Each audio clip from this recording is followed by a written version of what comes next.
दोस्तों, अगर आप भी चौथे टी20 मुकाबले में टीम इंडिया की तगड़ी वापसी देखकर खुश है तो हमारी इस वीडियो को दिल से एक लाइक जरूर कीजिएगा। आज की वीडियो का लाइक टारगेट केवल 400 लाइक का है। दोस्तों, वीडियो को एक लाइक करना बिल्कुल भी ना भूले। दोस्तों, इंग्लैंड के खिलाफ चौथे टी20 में केवल 12 रनों पर ही घुटने टेक गए थे।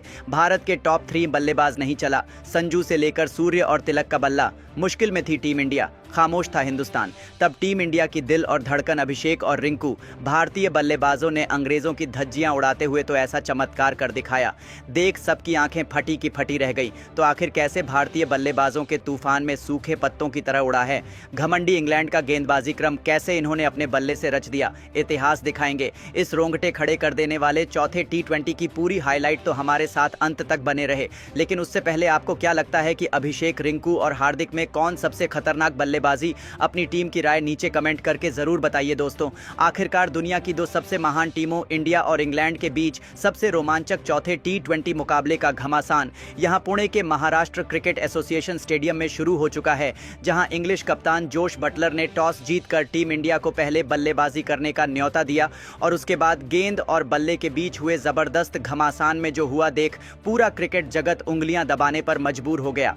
जी हां दोस्तों, टीम इंडिया को विस्फोटक शुरुआत दिलाने के लिए अभिषेक शर्मा के साथ संजू सैमसन की खतरनाक जोड़ी मैदान में आई थी, जिनके सामने पहले ओवर में ही बटलर ने अपना सबसे बड़ा हथियार रफ्तार के सौदागर जोफ्रा आर्चर को लगा दिया। हालांकि शुरुआत में तो उनका कुछ खास असर नहीं हुआ। 5वीं ही गेंद पर अभिषेक शर्मा ने आर्चर के घमंड की धज्जियां उड़ाते हुए एक तूफानी छक्का लगाकर उनके पसीने छुड़ा दिए थे। तो दोस्तों, अगली ही गेंद पर थप्पड़ की तरह करारा चौका लगाकर उन्होंने पहले ओवर में ही 12 रन बटोर लिए और अपनी खतरनाक रणनीति से इंग्लैंड को रूबरू करा दिया था। पहले ओवर में पूरा हिंदुस्तान झूम रहा था, लेकिन दोस्तों उसके बाद कुछ ऐसा हुआ कि पूरे देश में मातम छा गया।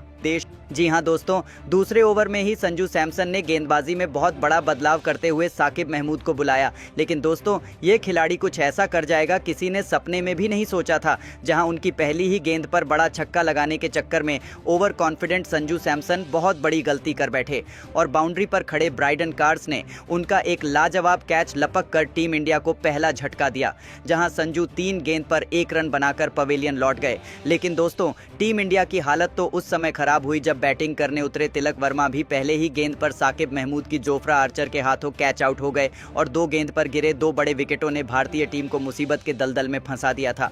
तो दोस्तों, कोई सपने में भी नहीं सोच सकता था। अब मैदान पर कप्तान सूर्य आए थे अभिषेक का साथ निभाने के लिए।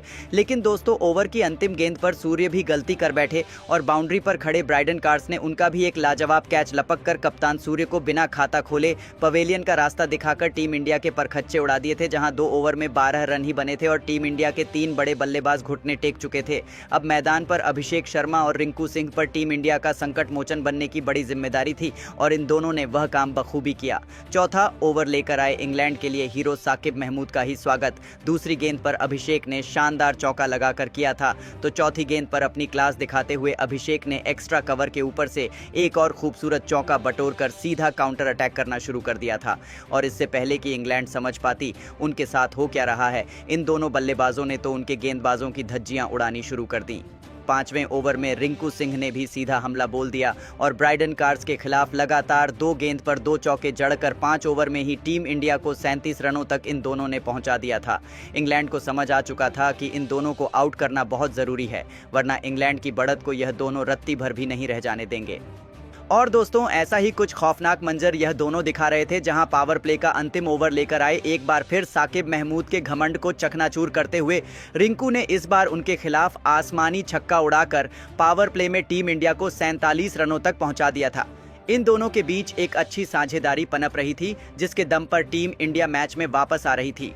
इन दोनों ने इंग्लैंड की हालत बिगाड़ दी थी। इंग्लिश कप्तान जोस बटलर के पसीने छूट रहे थे, क्योंकि इन दोनों को आउट करना उनके गेंदबाजों के बस की बात नहीं थी और जिस तरीके से यह दोनों उनके गेंदबाजों की कुटाई कर रहे थे, टीम इंडिया जीत की पटरी पर वापस आ चुकी थी। खचाखच भरे स्टेडियम में दोबारा रोमांच और जोश वापस आ चुका था इन दोनों की तूफानी बैटिंग देखकर। जी हां दोस्तों, इंग्लैंड को समझ नहीं आ रहा था कैसे इन दोनों को आउट किया जाए। वह देखते ही देखते टीम इंडिया 50 रनों के पार थी और दोस्तों, जिस तरीके से यह बैटिंग कर रहे थे, टीम इंडिया न केवल मैच में वापस आ चुकी चुकी थी, बल्कि इंग्लैंड की शानदार शुरुआत को इन दोनों ने पूरी तरीके से बर्बाद कर दिया और टीम इंडिया बेहद मजबूत स्थिति में आ चुकी थी। ये दोनों केवल चौके और छक्कों की बारिश कर रहे थे। 8वां ओवर लेकर आए आदिल रशीद की पहली ही गेंद पर अभिषेक ने एक शानदार चौका लगाया, लेकिन दोस्तों ईंट का जवाब पत्थर से देते हुए आदिल रशीद ने अगली ही बॉल में अभिषेक शर्मा को आउट कर टीम इंडिया को चौथा सबसे बड़ा झटका दे दिया था, जहां अभिषेक 19 गेंद पर 4 चौकों और एक तूफानी छक्कों के बदौलत 29 रन बनाकर पेवेलियन लौट गए। उनके आउट होने के बाद मैदान में जलवा दिखाने शिवम दुबे को भेजा गया था, जहां इंग्लैंड को लग रहा था वह मैच में वापस आ गए हैं, लेकिन यह सिर्फ उनकी एक गलतफहमी थी जो भारतीय बल्लेबाजों के तूफान में पल भर में हवा हो गई और टीम इंडिया ने भी पारी खत्म होते होते एक बड़ा टोटल भी बना दिया था।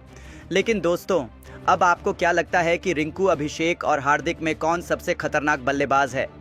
अपनी कीमती राय नीचे कमेंट करके ज़रूर बताइए और ऐसी ही नई और धमाकेदार खबरें सबसे पहले जानने के लिए हमारे इस वीडियो को लाइक और चैनल को सब्सक्राइब करना तो बिल्कुल भी ना भूलें। धन्यवाद।